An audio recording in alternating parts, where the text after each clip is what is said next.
votre CAC a été refusé, mais ne vous inquiétez pas. Nous sommes là pour vous guider à travers chaque étape. Alors, quelle différence entre intention de refus et refus définitif? Il est crucial de comprendre la distinction entre une intention de refus et un refus définitif lorsqu'il s'agit de votre demande de CAC. Une intention de refus est une notification envoyée par les autorités de la CAC indiquant que les documents manquants ou incorrects ont été repérés dans votre demande. Vous aurez généralement un délai pour soumettre les documents requis. Si vous ne le faites pas à temps, un refus définitif sera remis. Je vous présente un document de refus définitif. S'il vous plaît, ne le copiez pas, c'est juste un exemple. Regardez. Et si vous êtes dans la même position, vous saurez ce que vous allez faire à la suite de la vidéo. Merci.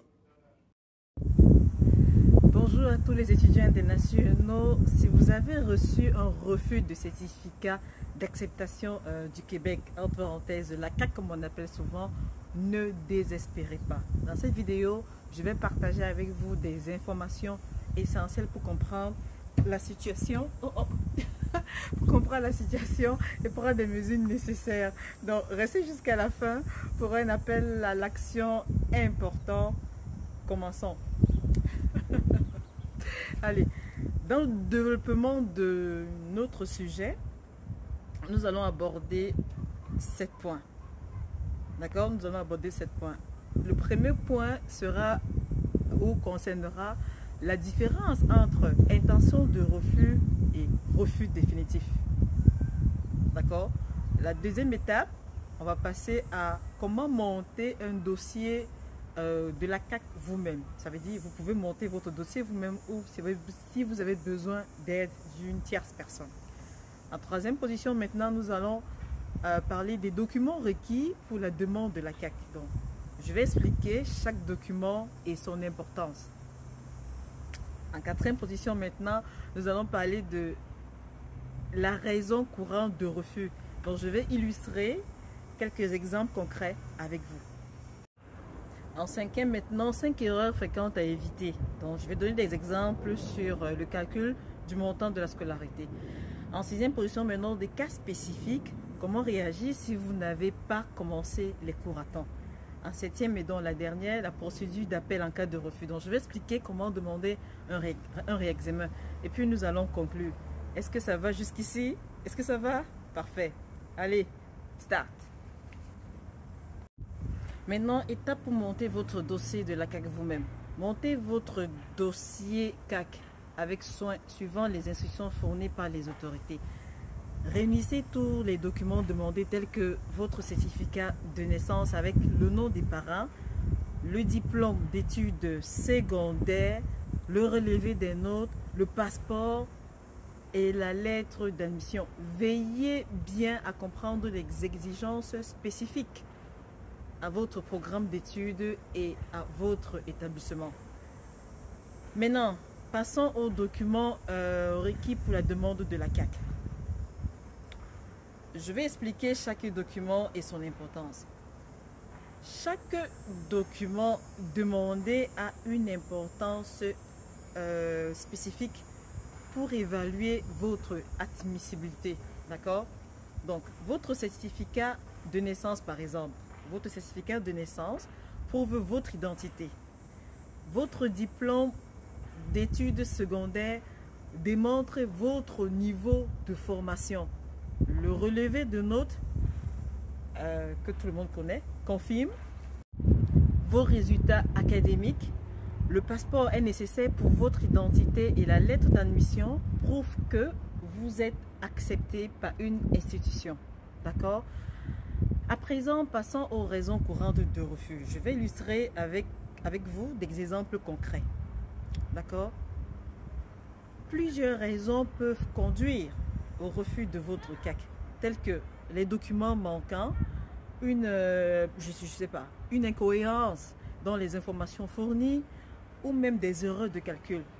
Prenons par exemple, si vous avez omis de joindre votre passeport, votre demande pourrait être rejetée. Est-ce que jusque-là, nous sommes en phase? Ok. Je vais parler ensuite des erreurs fréquentes à éviter. Je vais prendre des exemples sur le calcul du montant de la scolarité, comme je l'ai parlé plus haut. Une erreur courante est le calcul incorrect du montant total des frais de scolarité.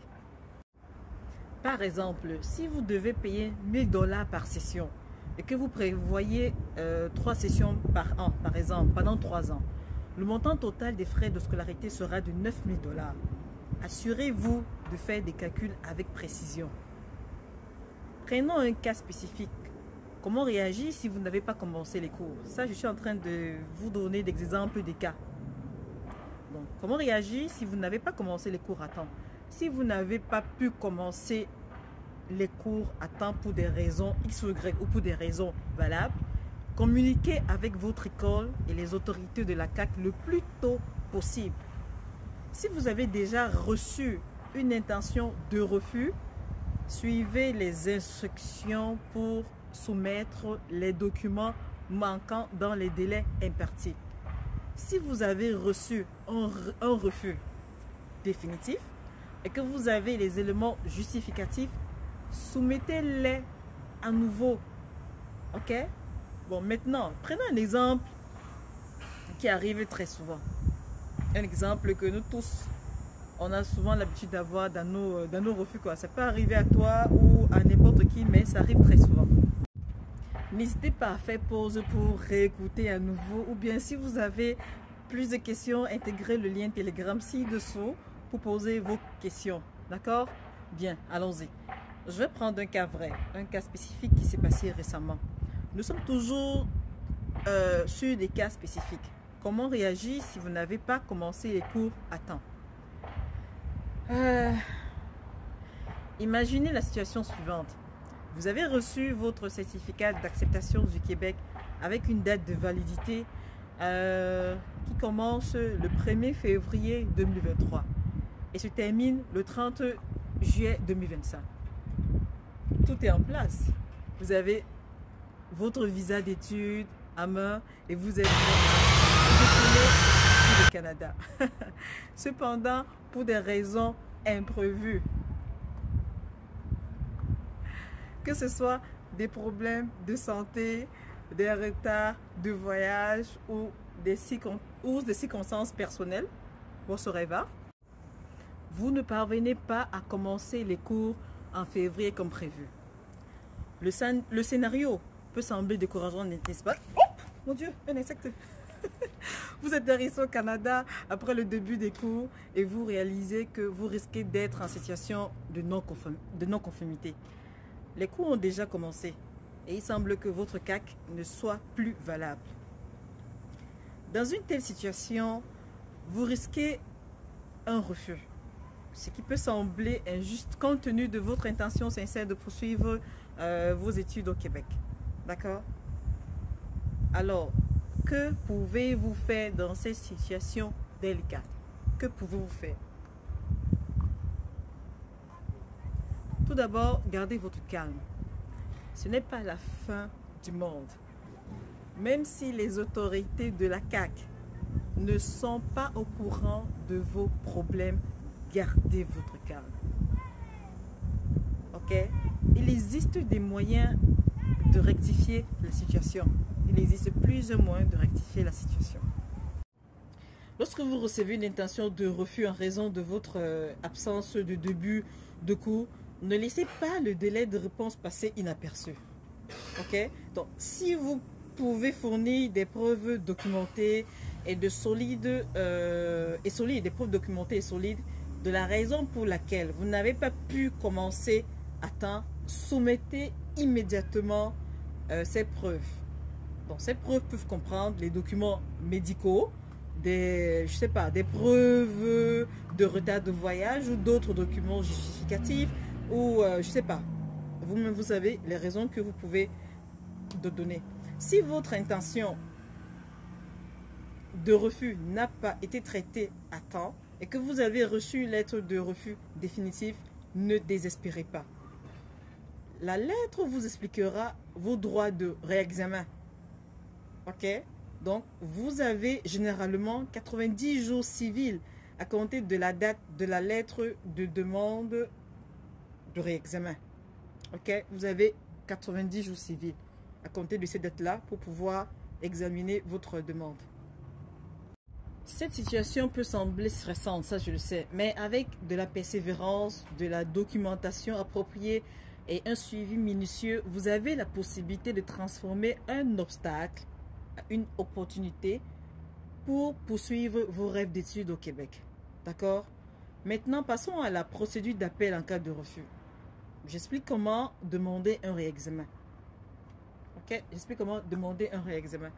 Si votre demande de CAC est définitivement refusée et que vous n'êtes pas d'accord avec la décision, ce qui peut arriver, vous avez généralement un délai, comme je l'ai dit plus tôt, vous avez généralement un délai de 90 jours pour demander un réexamen, autant pour moi. Suivez attentivement les instructions fournies de la lettre de refus pour engager cette procédure. Cela peut impliquer de soumettre de nouvelles preuves ou des preuves supplémentaires pour étayer votre demande. Ces différentes sections vous permettront d'être guidé à travers les aspects clés concernant le refus de CAC et les mesures à prendre pour résoudre cette situation. N'oubliez pas d'utiliser des éléments justificatifs, de nouvelles preuves et de fournir des preuves supplémentaires pour la réhabilitation de votre CAC. Alors, je suis en train de voir une question par là qui est en train de passer. Ai-je besoin de faire recours à un avocat ou puis-je monter mon dossier moi-même? Cher ami, c'est une excellente question qui mérite une réponse détaillée, right? Well, cette question est très pertinente et mérite d'être traitée avec soin. Lorsqu'il s'agit de monter votre dossier de la CAC par exemple, vous avez en effet deux options. Soit le faire vous-même, soit faire un appel à un avocat ou un consultant en immigration. Tout d'abord, montrer votre dossier de la CAC par vous-même est tout à fait possible. Et c'est une démarche que de nombreux étudiants internationaux choisissent. Les autorités de la CAC fournissent des directives claires et détaillées sur les documents requis et les étapes à suivre. Si vous suivez attentivement ces instructions, rassemblez tous les documents nécessaires et prenez le temps de comprendre les exigences spécifiques à votre programme d'études. Ok? Vous pouvez réussir à monter votre dossier avec succès. Cependant, il est important de noter que les lois et les règlements en matière d'immigration peuvent être complexes.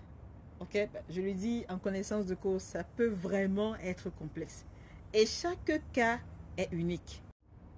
Si vous êtes confronté à des circonstances particulières, des problèmes potentiels ou des préoccupations quant à la documentation, faire appel à un avocat en immigration ou un consultant pourrait être vraiment très bénéfique. Ok, cela pourrait être très bénéfique et très essentiel même en fait.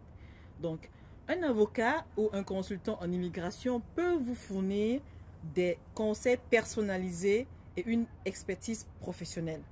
D'accord? Ils sont familiers avec les subtilités, les lois d'immigration et peuvent vous aider à naviguer à travers des situations délicates. D'accord? Ils peuvent également vous donner des conseils sur la manière de présenter votre cas de manière convaincante et comment gérer les éventuelles erreurs ou lacunes dans votre dossier. En fin de compte, maintenant, la décision de faire recours à un avocat ou de monter votre dossier vous-même dépendra de votre confiance en vos compétences en matière de documentation, de la complexité de votre situation et de vos propres préférences. Donc, si vous choisissez de monter votre dossier vous-même, assurez-vous de bien comprendre les exigences et de suivre les instructions fournies. Si vous optez, par contre, pour un avocat ou un consultant, autant pour moi, assurez-vous de travailler avec un professionnel qualifié et expérimenté en immigration. D'accord? Quelle que soit la voie que vous choisissez, gardez à l'esprit que votre engagement, votre diligence et votre préparation sont essentiels pour maximiser vos chances de succès dans l'obtention de votre CAC. Ok? Hurrah, nous allons conclure. Voilà. Vous avez maintenant une compréhension approfondie des étapes à suivre si votre CAC a été refusé. Rappelez-vous, c'est une situation stressante, je sais, mais restez calme et proactif, d'accord? Communiquez avec votre école et les autorités de la CAC et suivez les conseils que j'ai partagés. Si vous avez aimé cette vidéo et que vous voulez en savoir plus sur la vie étudiante au Québec, n'oubliez pas de vous abonner et de cliquer sur la cloche pour recevoir nos prochaines vidéos utiles. N'oubliez pas de partager cette vidéo avec d'autres étudiants internationaux qui pourraient en savoir ou en avoir besoin. Si vous avez des questions ou des expériences à partager, laissez-les dans les commentaires ci-dessous et surtout, ne laissez pas un refus de CAC mettre en péril vos rêves académiques. Allez, restez déterminés et persévérez. Bonne chance avec vos démarches et la gestion de votre situation concernant le CAC. Dites-vous que vous pouvez le faire. Allez, à bientôt dans notre prochaine vidéo. Bye.